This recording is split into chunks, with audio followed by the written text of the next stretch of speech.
Hello, everybody.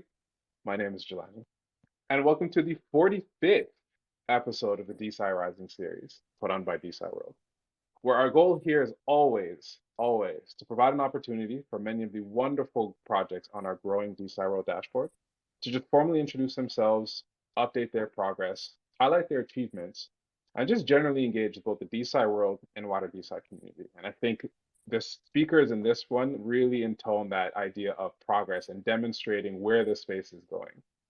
Now, the idea behind all this is always that at DeSci World, we very much believe that more than the tech, more than the funding, it is the community leveraging these tools that will usher in many of the changes that we're all looking for DeSci to bring to the various legacy STEM industries.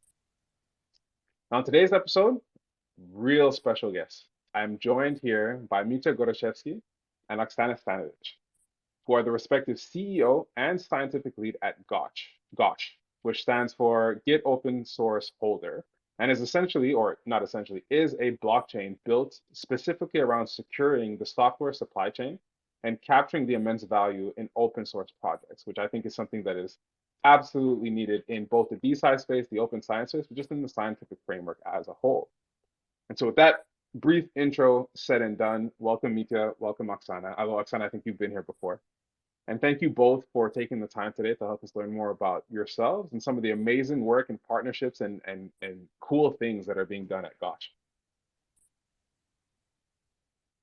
Thank you.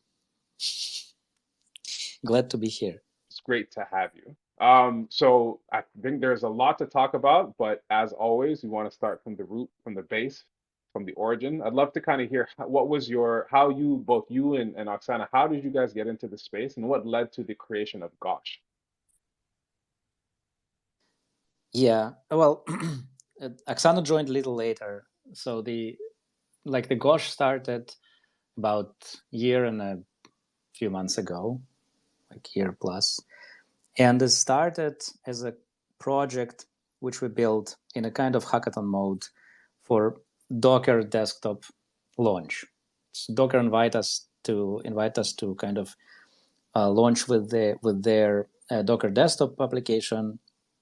We were one of the 13, I think, launch partners, and the idea was to use blockchain for software security, basically securing the software supply chain, which is a big problem in general, because like more and more the attacks on software are shifted from source code attacks, like the find the vulnerabilities and bugs, to find vulnerabilities and bugs in scripts which are building the software or like participating in this whole process of supplying the software to the end user. Yeah, we started from that, but when Docker asked what blockchain role I think could play in securing software supply chain, I kind of immediately thought about my old idea that I had is to build Git on chain. And I said that like to secure the software supply chain, you need to start from securing the source which you build from. And right now we have like GitHub, we have all sorts of Git repositories, which are basically all vulnerable to all sorts of attacks. Like, for example, simply recalculating the whole hash tree of the Git repository with malicious commit in it, right? So, and of course you cannot do that on blockchain. So that was like immediate thing, and we said, okay, let's try to. Docker was very excited to do that, and we said, okay, can we do that in like kind of 2 months? So we built the first version and first MVP in 2 months with that. But once we created the Git, and of course, well, more or less immediately, we realized that, okay, software supply chain is one thing, but actually, what about the whole blockchain world, which right now stores the source code in centralized repositories? I mean, isn't that a little bit of an absurd that we have all the decentralized application, literally all of them, including the source code of the blockchains themselves, are managed via centralized repositories in GitHub, whatnot. And if you think about that a little bit, because everything we do is a source code, right? Everything we do is a code. Like protocols that we do, Web3 applications that we do is all code in the end, right? So if someone is attacking that code, and that happened, and happens all the time, basically, it didn't happen to like Bitcoin source code for a node, but that's because this code is very, I would say, primitive, and there are just like very few people who controls that. But even the Bitcoin main developers, core developers, about a couple of years ago started to think seriously about using some sort of decentralized Git because of exactly that problem. So from that we kind of started, and we went and tried to basically build this thing. So at first it should work, because what we tried to do, and this is very important, of course there were projects like that before, like many people said, why won't we use blockchain for Git? But what they usually did was just putting hashes, what you do like when you store an IPFS now, you put hash of an object and then you store an object on IPFS. But we said from the beginning, that's not enough. That's not enough from the security standpoint. So we wanted to put all the Git tree on the blockchain, including all the source code itself on the blockchain. And more we wanted also to secure the actual diff operations. So nobody could kind of insert something in just by attacking the diff itself, right, the diff processing. So we put that inside the virtual machine. So the blockchain, blockchain validators basically also process the diffs operations on the source code on Gosh. Yeah, so from that point, we kind of thought, okay, where it could be applicable immediately, like what kind of Web3 usage it could have. And one of the things, and when I met Oksana, and one of the things that we were thinking about was like DeSci was kind of looking at the exactly right place to start, because in DeSci, the security in DeSci, it's not so much about security, but it's about reproducibility of the code, ownership of the code by the scientists, and also the fact that scientists are not really that good at kind of, maybe they could be good at coding with a big question mark, but in terms of managing that code and securing the kind of the process around that code, definitely not. Like definitely not. And I don't think many scientists even know what CI/CD is, right? So we thought the science probably is like in decentralized science is probably the best way to start, best place to start. So that's how we're here. Fantastic. And so essentially you've created a framework where people can go about doing what they're currently doing in Git, but is inherently much more secure. And it maybe not open access, but decentralized in its framework of judgment making and governance. It is open access. I mean, it's completely open access. You just need to create a private key, Right. and then you use it like you use GitHub. And of course, then we said like if it's a decentralized Git, then how right now GitHub repositories are managed? Right now you have a single owner, literally a single account that owns the whole repository in GitHub, right? So we said, okay, that's not the way to go. I mean, we don't want that in decentralized repository. So we created DAO. DAO was like a natural thing to do. Okay, so who has the ability to control the decentralized repository? Of course, it's DAO, right? There is no other possibility, I think. So we created so Gosh in effect is like a huge DAO platform.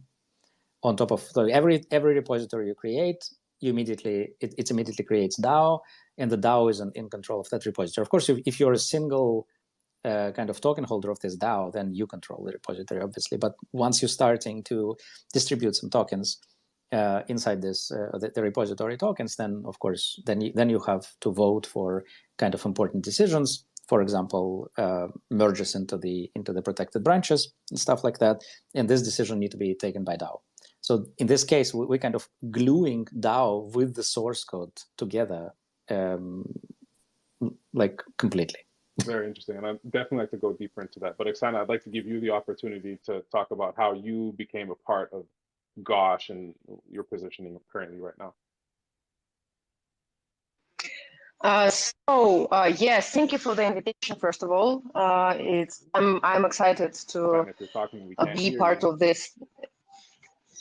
Can't hear me? Okay, just a second. Well, maybe there's some technical difficulties there. And now? So, Oksana, while you figure that out, Misha, I have a few other questions for you. And I'd just like to say, for those in the audience, this is a pluralistic event. So if you have any questions or commentaries, please feel free at any time to just put in a request and I'll bring you up and we can start talking all together.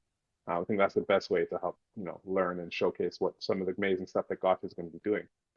And so to your point, so Gosh is a blockchain. How does it sit relative to some of the more standard blockchains that everybody knows, Ethereum and the other layer ones and layer twos?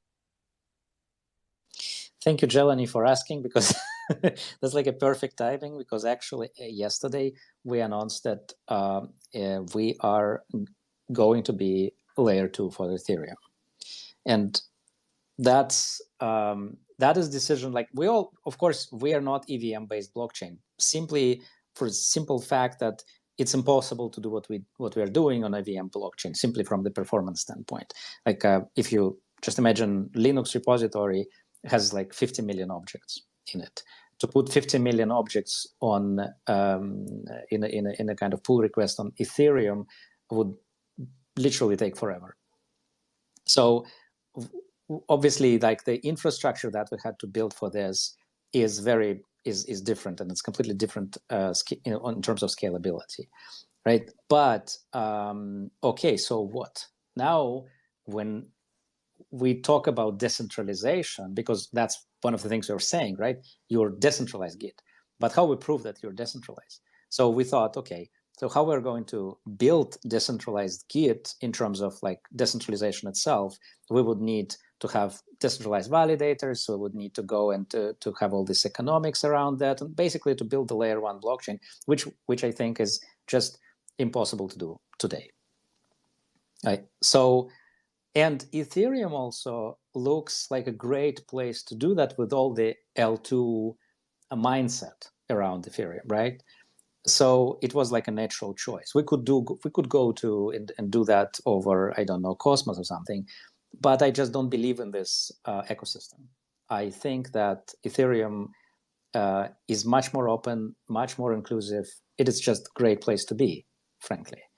So we said, okay, so let's try. Can we think of how we can build Gosh as a layer 2 to Ethereum, despite it being not EVM-based blockchain? And of course, with the recent research in layer 2, like Validium and so on, and Optimism, there are ways to do that. You don't really need to be EVM-based blockchain to be layer 2 for Ethereum. So because you have ZKPs that can prove contract execution without actually needing to run this execution literally on like EVM virtual machine and Ethereum, right? To prove it. So you can create a ZKP circuit which would prove that you did the correct execution of the whatever program that was. Doesn't matter what the program was running on, right? And so that's exactly the approach we've taken. So it's a layer 2. Of course, it's not fully functioning. I mean, there are something is functioning already, but we have like stages in the roadmap, so 3 stages, and then the 3rd stage in the end, we will be full Validium ZKP-based rollup, which basically prove everything that happens on Gosh. So any repository you create, whatever you do in the DAO, whatever you do in whatever you build there, it will all be proof to Ethereum. So that's in essence. That's very interesting. Now, I am not a developer by any stretch of the term, so I followed that, and it's quite a good definition, I think, that most people can grasp. But I might have a few more questions, and some of them may be naive, so please forgive me. With regards to the components, so what are the different aspects of the Gosh network? Because at this point, it's not a platform anymore, it's a network. And how do they differ from other aspects? Is there a token? How does the governance consensus work? Can you go into a little bit more detail around that if you haven't already? Yes, sure. Well, okay, I'm just trying to make it as simple as possible. When we decide to move to layer 2, it doesn't matter anymore. Literally, it doesn't matter what you run as the, like, in the layer 2 philosophy, you can have a like block proposer or transaction proposer, whatever it is. If you prove that everything it does correctly, then it doesn't matter who runs it, what kind of consensus it has inside, if it has a consensus inside at all, and so on and so forth. So as long as you really prove to Ethereum or to layer 1 that everything you did is done correctly, and you have a way to disprove it, and you also have a way to roll it back, meaning to basically exit with the funds that you entered with, then it doesn't really matter. And that's the place where we want to be, because, okay, the architecture that we're running inside Gosh is quite complicated. Yeah, it's proof of stake. It has block proposers like leaders who proposes the blocks. It has validators, and it also has verifiers. So it's kind of complicated. I don't want even to go there. What kind of consensus it runs? It's quite novel consensus. It's close to Nakamoto consensus, but it's not exactly Nakamoto consensus. So it's actually the closest, I think, is to Algorand in terms of like basic philosophy. Okay, basically you release the block, and then there is a verifier of that block which you cannot know in advance. So when you create the block, you cannot know in advance who will verify that block. And so in this game, there is no real, because the probability of you cheating successfully is so low that it's never actually economically feasible for you to do that. Okay, that's a real like simple explanation of this concept. Thank you very much for that, Misha. Andrew Andrewman has come up for commentary. Please go ahead, ask your question, make your comment. Well, no, maybe. I don't know. Andrew, if you ever get unshy, please feel free to unmute yourself and put in a request. For the moment, I'll just remove you as a speaker if nothing more is going to come from you. So I think, to me, when I think about this, and I think Gosh is a really cool platform, but the question is how backwards compatible, or is there backwards compatibility with GitHub? Because I think the most difficult thing is always, can you get that adoption for people to want to leverage this new framework? So there's a ton of individuals on GitHub. Is there a way to easily transition these repositories and whatever they've already built onto Gosh, or is there still work? Is that part of the roadmap into the future? No, that's from the beginning. From the day one, we said this is a complete implementation of Git with absolutely standard, with all the protocols supported. So it is no different from GitHub or any other Git repository storage. You can work with this with a simple Git client, like Git remote. You just need to install the helper, which is, again, the standard. All of what I'm saying is standard features of Git. It's absolutely up to all the standards. So you can go back and forth, GitHub, not GitHub, local Git, pull, push, whatever you want. It's everything is absolutely supported, 100%. So, and we actually make it easy to transfer repositories to GitHub. From GitHub to Gosh, we will do it for you, so you don't need to sit and wait until it's still a blockchain, right? So it's still kind of slow if you compare it to GitHub server. We're trying to make it's actually going to be better, but it's a lot of work, so it will take some time. But okay, so we're doing that for you. You can always like log in with GitHub and say, I want this and this repository being pulled to pushed to Gosh, and we will do it for you. Our server will just simply populate your repository that you created. Interesting. It's like a bot. It's like a bot that populates it.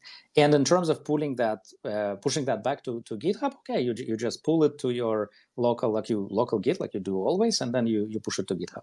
That's as simple as that. Okay, so that's perfect. So somebody can opt in. I mean, because to your point, right? If I'm if I'm the sole owner and I'm going to only be the sole owner of a repository, then the governance perspective is less important. I'm sure the data management and the security perspective may still be, but I'm sure people have been doing fine on GitHub. So having that optionality and an easy, smooth transition between that optionality, I think is fantastic when it comes to onboarding more participants to leveraging this tech.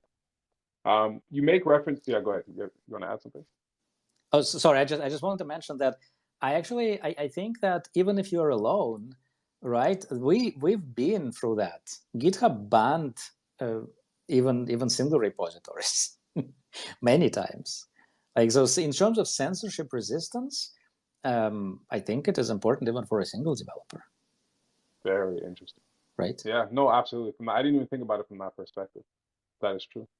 And this is, yeah, I think this is an interesting way to get people onboarded into Web3 in general, right? Having these very open use cases in the platform that so many people use based off of value propositions like that. Like, you can have censorship resistance. It's kind of not a Trojan horse. It's probably not the right word, but in lack of a better term, a Trojan horse of getting people into understanding what the value propositions of Web3 and blockchain are outside of some of the common narratives that we hear today. And I think that's very important to moving in the future, providing these kind of use cases. Now, when you were talking about the governance framework previously, you made reference to like tokens and tokenization in terms of determining, who governs what. Does Gosh have its own inherent token as a layer 2? And if not, then what are these? Can you talk about some of these tokens? Yes, absolutely. Okay, so we have one token which is basically like, okay, so I need to start from the fact that Gosh is gas free. So basically all the transactions in Gosh of the smart contracts that are part of the Gosh ecosystem are free. And so the gas there is a gas inside the platform, but it's completely subsidized for these smart contracts. Now, this gas token, which is basically like an underneath of everything, it doesn't have any economic value and should not have. And we are not planning to actually do anything with this token. We're actually thinking of this token as some sort of a stable coin. But okay, so that is not something that is interesting. And then you have all the economically, I mean, and then you have all the DAOs, which is all the repositories with their DAOs. Each of the repository, when you create a repository in the DAO, it automatically creates the token. No, you just need to say how much you want of this token, and do you want it to be mintable or you want a finite supply. What this token gives you is a kind of participation rights of this repository, but it doesn't give you the voting rights yet. We separated, we kind of made it two tokens. One token is the kind of participation token. Another one is what we called karma, is basically the voting rights. And we separated that because you have that separation even in the normal companies like shares. Because sometimes you want to give participation right to someone who you still don't want to trust with the kind of decisions over your code. The first example that comes to mind is that your investors. Like, you want to give them part of your DAO tokens, but not necessarily give them the possibility to vote for a commit or kind of a code change, right? So you can separate that. You don't need to, by the way. You can give all the users karma to the amount of tokens they have, but there is a way to do that as well. Like, you can separate that. I actually think that nuance is very, very important. It's very, very interesting, because that's a level of granularity within the current frameworks that we don't usually see, right? You have one governance token, and that is both a metric of participation as you receive it, but also your ability to vote. I'm interested to see what kind of novel governance frameworks, or at least more nuanced governance frameworks, comes when you separate those two out. The main reason to separate that is that you don't want probably the fully kind of the governments that are fully one token, one vote, simply because the tokens can have economic value, and then you're becoming the Pluto here with all the downsides of that. There are upsides, but there are downsides as well. So we gave kind of a choice to have that separated, and so people who has the token not necessarily has the same power to vote, because the vote should be meritocratic, we believe. And you can, if you don't believe in that, you don't need to. Like, you can still go with one token, one vote, right? It's your choice. But if you believe that meritocracy is something better than the simple, plutarchy, then you have this opportunity to do that. Like, give a token, for example, for people who contribute to your repository, whatever content you want, like to incentivize. So people who commit to your repository. And by the way, in Gosh, you have the system of tasks, which you can assign to people, like your normal task manager. And with this task, you assign also the tokens that these people would take once the task is accepted into the PR. So you can build this meritocracy around your code by automatically giving people that contributes to your repository the most amount of power and the most amount of karma to vote on this going forward. And people who just sit there passively, or investors or whoever the participants of this can be, they will just have the simple token without voting rights. Very interesting. I think this sounds like a chain specifically focused on, or really directly applicable to DeSci as it relates to management of not just treasuries, but of massive amounts of data and how that data actually gets used.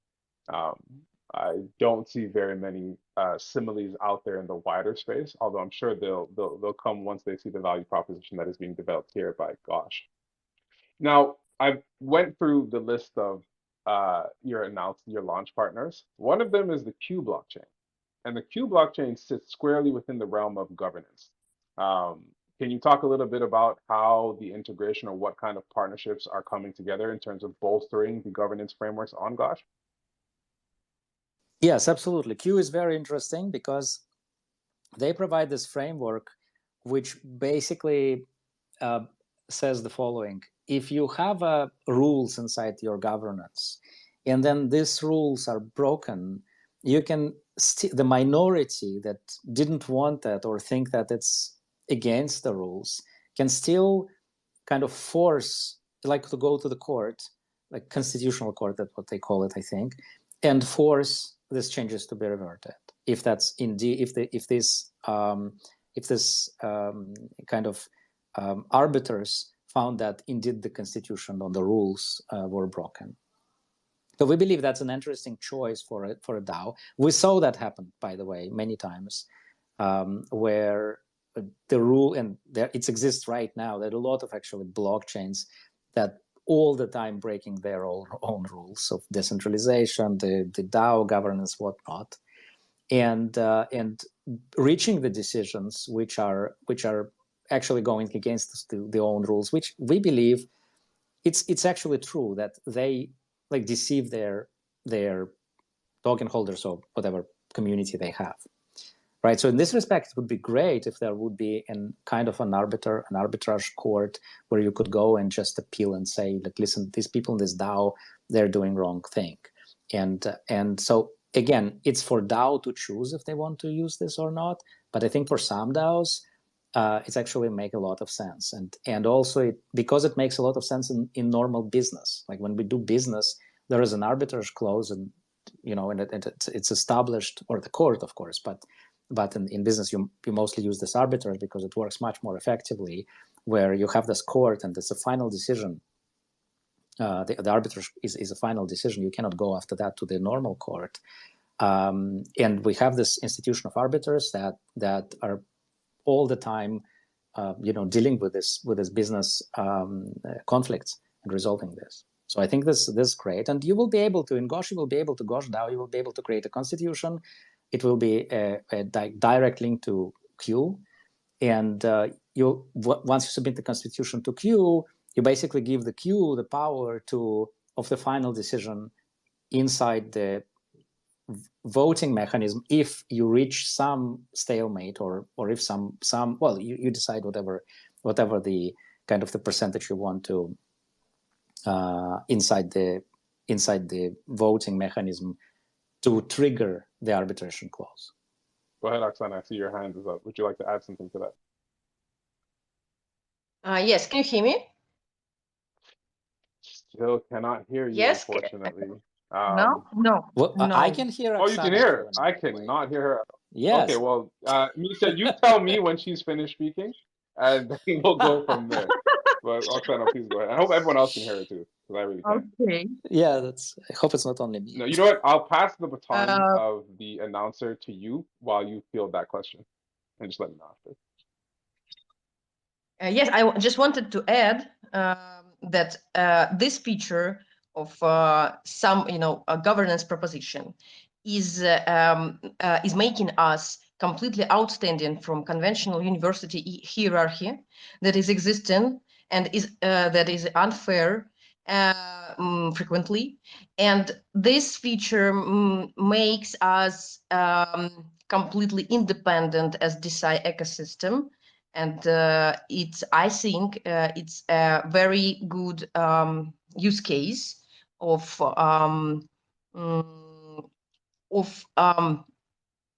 separated functioning of DeSci in general, and it's kind of new digital standard for DeSci.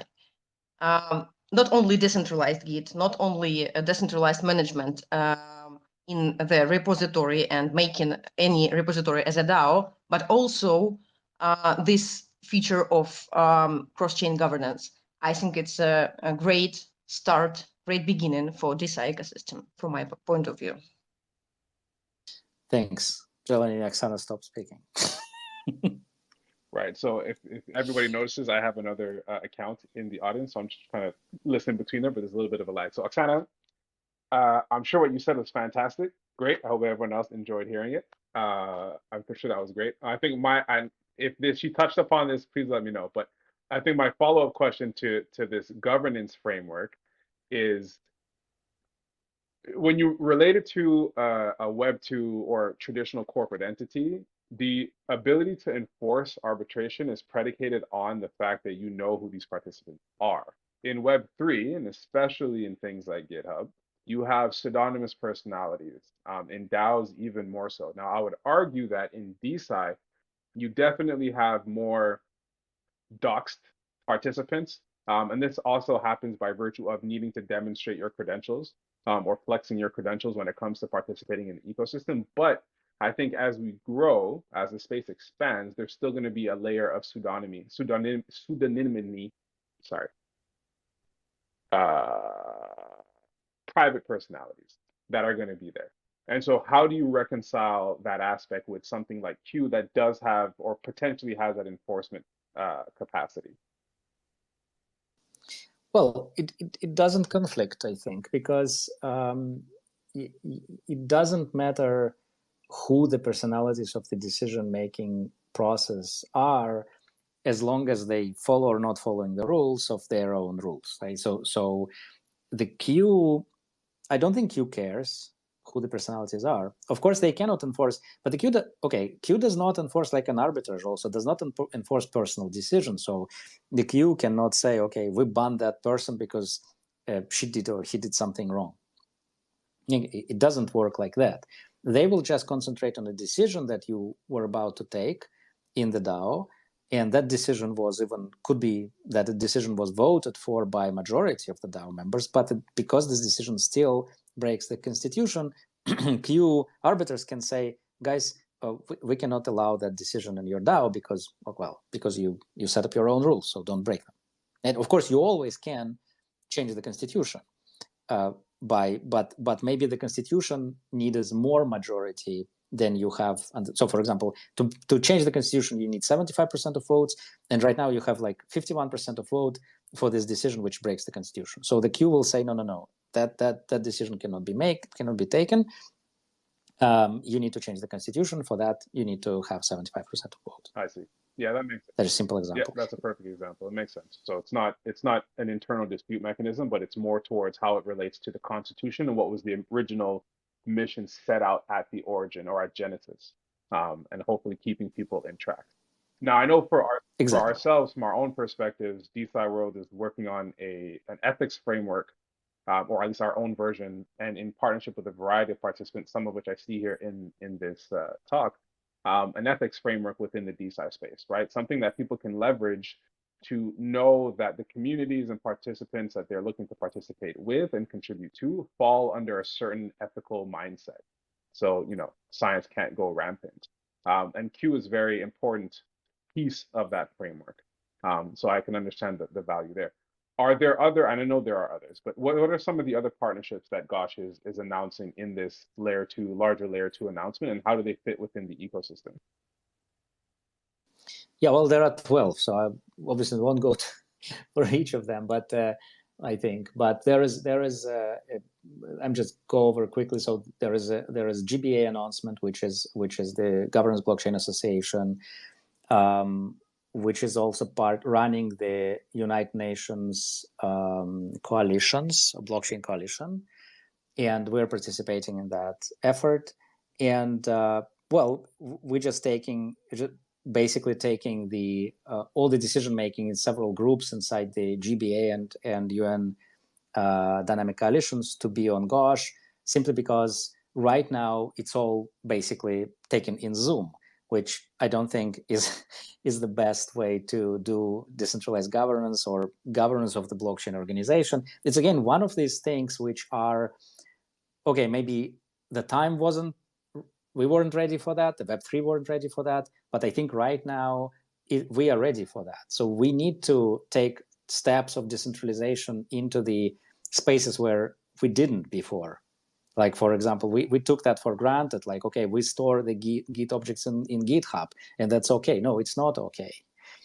From the decentralization standpoint, okay, we take the decision in the Zoom chat, by raising hands. So it's okay. No, it's not okay, because you have a larger public body of community that really wants to see your decision taken transparently and accountably, right? So and the blockchain is here for that, partly, right?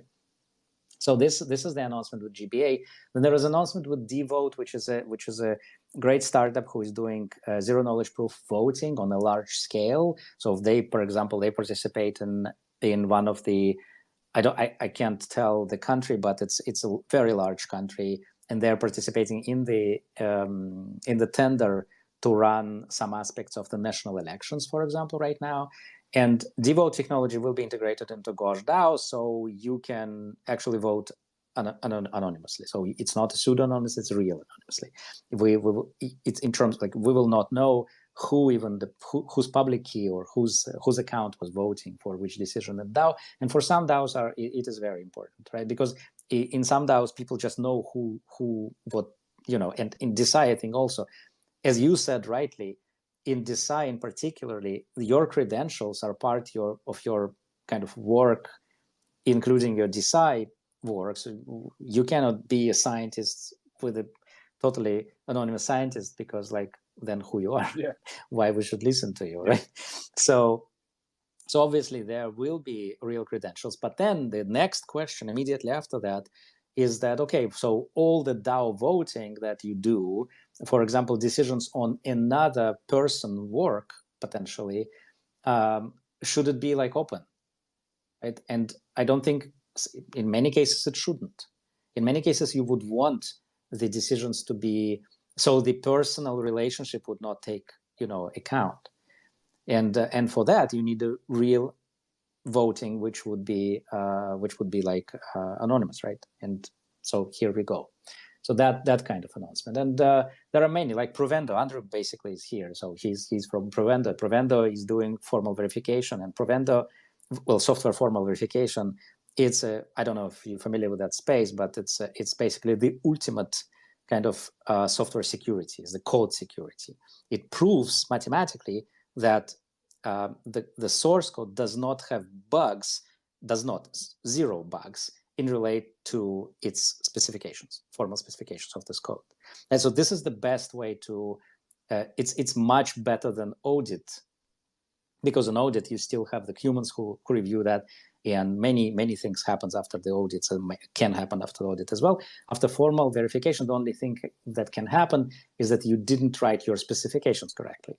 Okay, and that, but the problem with formal verification always was that it is a manual process, and it's very tedious. It's like extremely long, costly. That's why, and sometimes it's even impossible. So what Andrew and the team is doing in Provendo is they created a semi-automatic tool to do formal verification.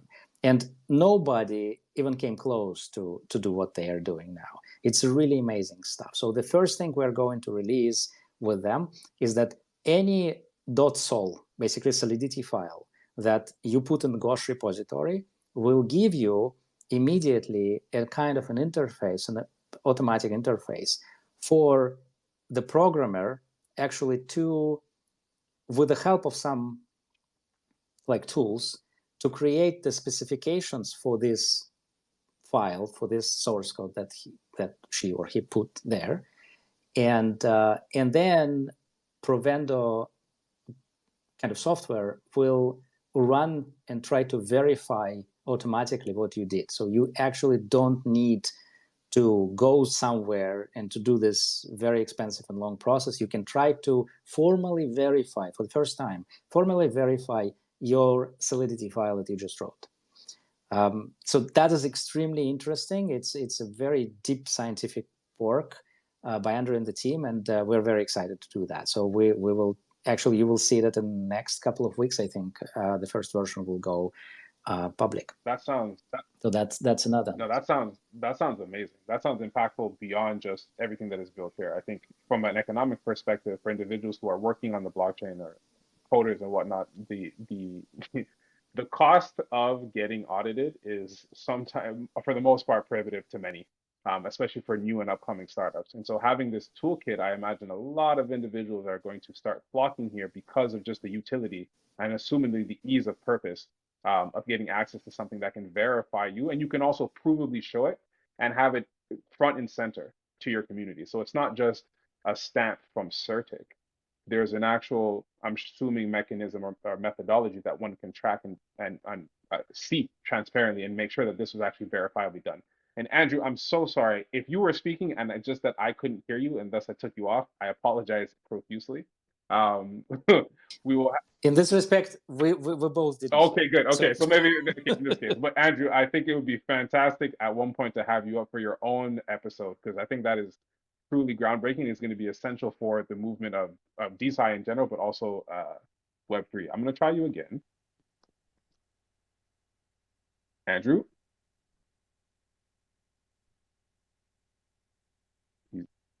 Oh, there we go. I can hear you. So I suggest that Mita's explanation is quite actually excellent, and I have nothing to add to this. And thank you.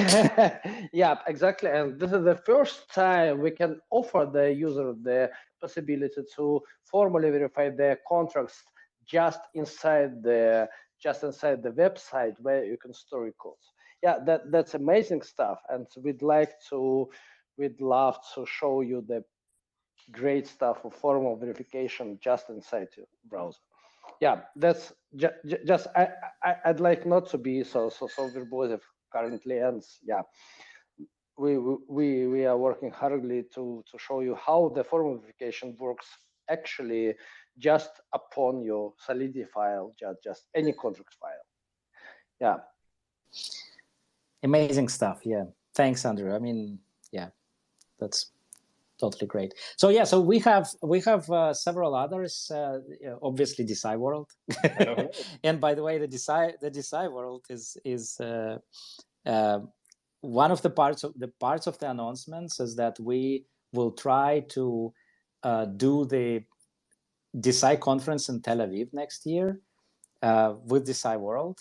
Right, so this is the part of the announcement as well. So the dates are I don't remember exactly. Oksana, maybe you can tell us the tentative dates right now for the conference. They're from the 24th of March to the 6th of April. Yes. Exactly. Yes. Exactly. It's exactly after 24th of March, and we are under final confirmations with I still can't hear our with our sponsors. Just prompt me.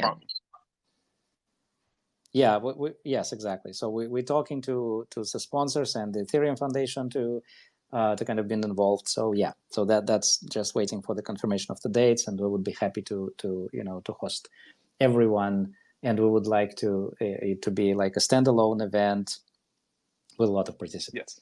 So that's great. And in general, of course, like expanding on many things that we could do with DeSci world. And because of we think that DeSci in general is one of the focus areas of Gosh.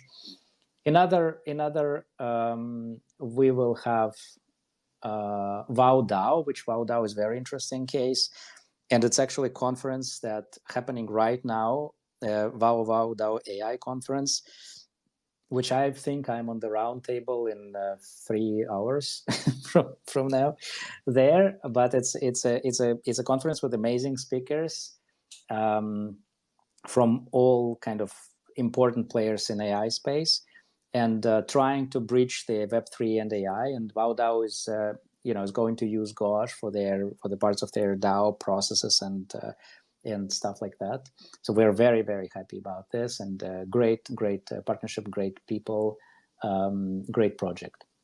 And yeah. So yeah, so it seems like building on Gosh comes with a lot of very preset packages that are extremely useful for scientists, but just any developer in general.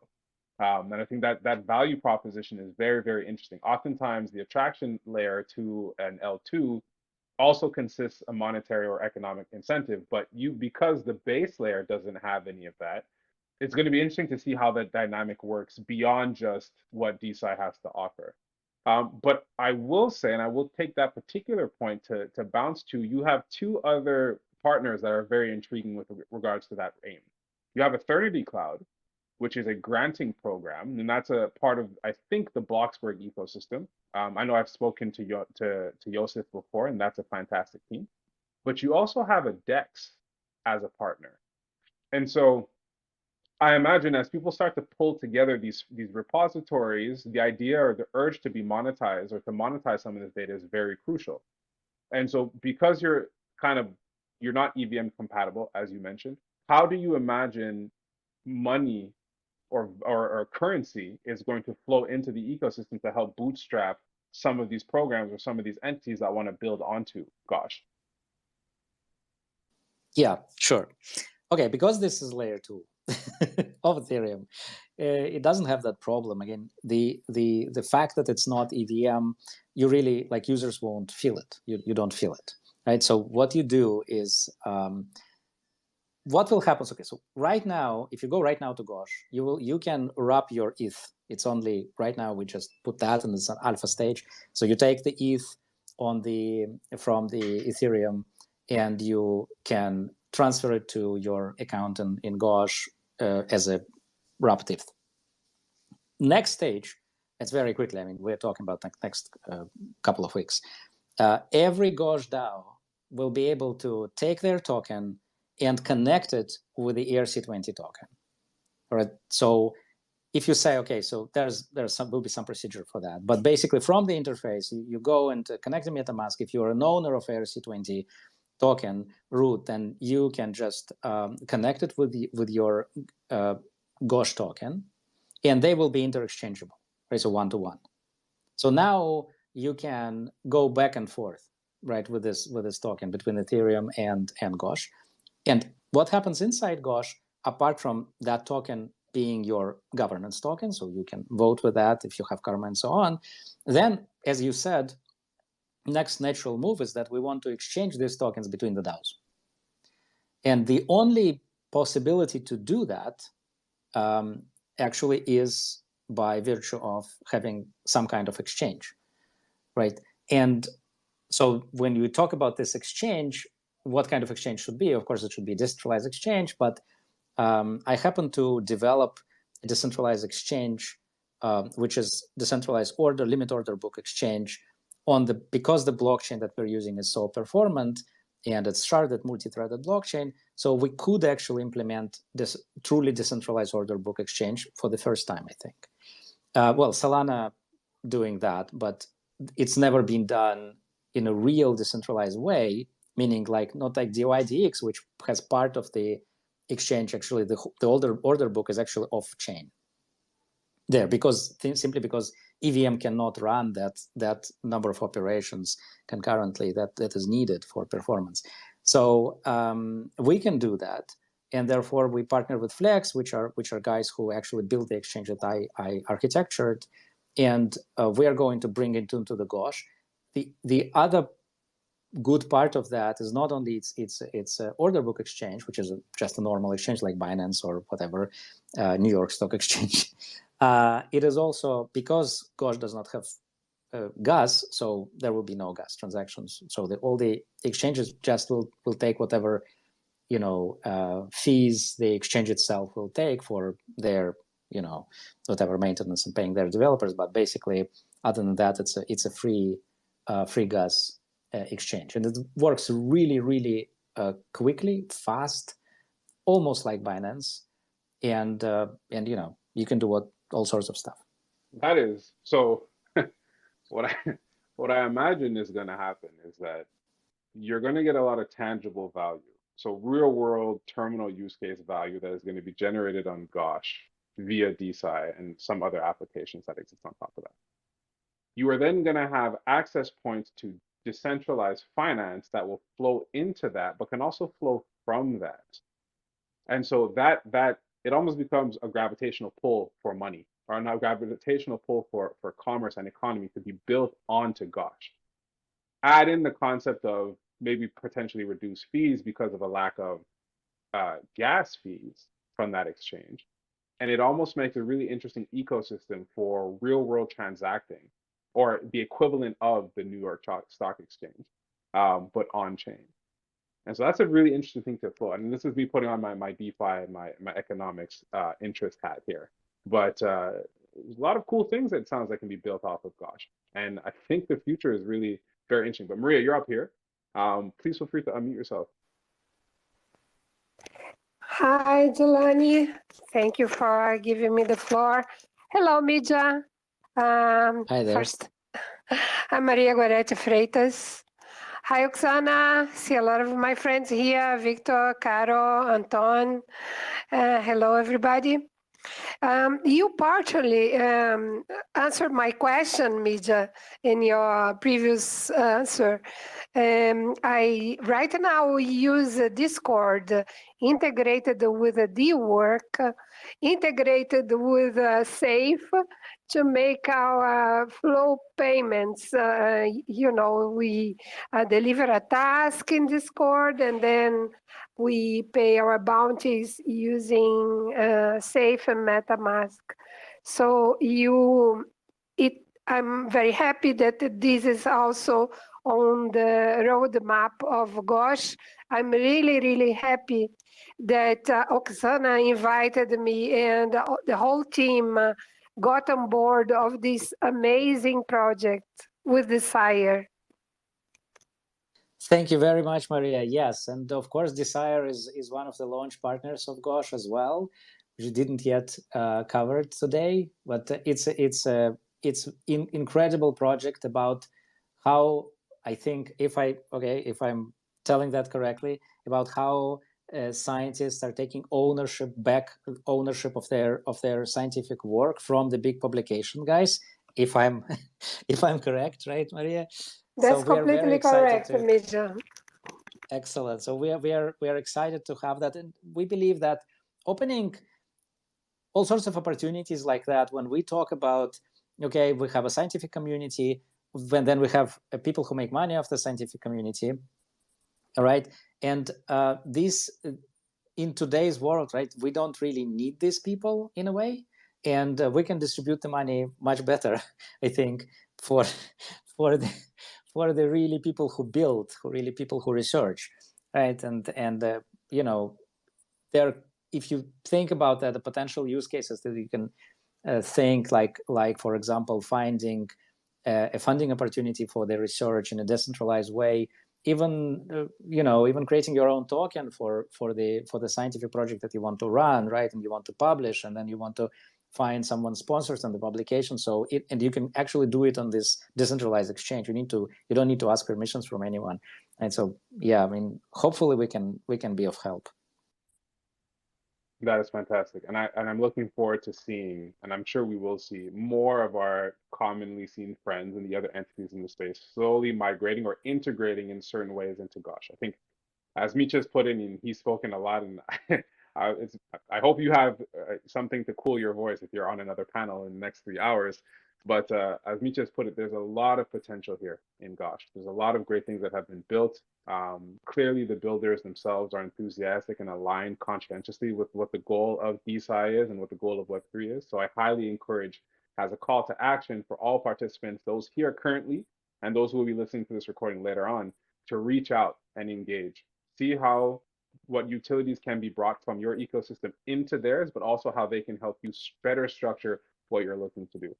Misha, in the last 2 minutes that we have here, I'd love to give you the floor to just talk about how can the community help support you further, and what are some of the closing statements you might want to give or call to actions you might want to put out?